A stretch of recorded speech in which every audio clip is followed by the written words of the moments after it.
Domina, vem pro jogo, partiu lá pela ponta direita, vem pra bola, levantamento na área, chegou, tirou o Gabriel Mesquita, entrou o Cauê de cabeça, é gol!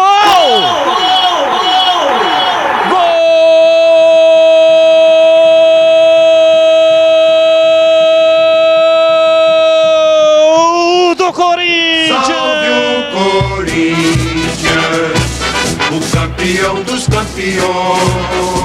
Na marca de 27 minutos passados o segundo tempo, numa arrancada pela direita no campo de ataque, Léo Natel levou para a linha de fundo, meteu a bola de perna direita, uma bola venenosa, veio fechada pro gol. Gabriel Mesquita subiu, tocou nela, a bola voltou e aí apareceu o Cauê.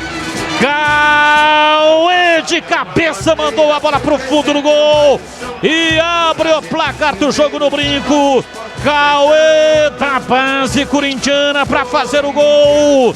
Cauê, 17 o número dele.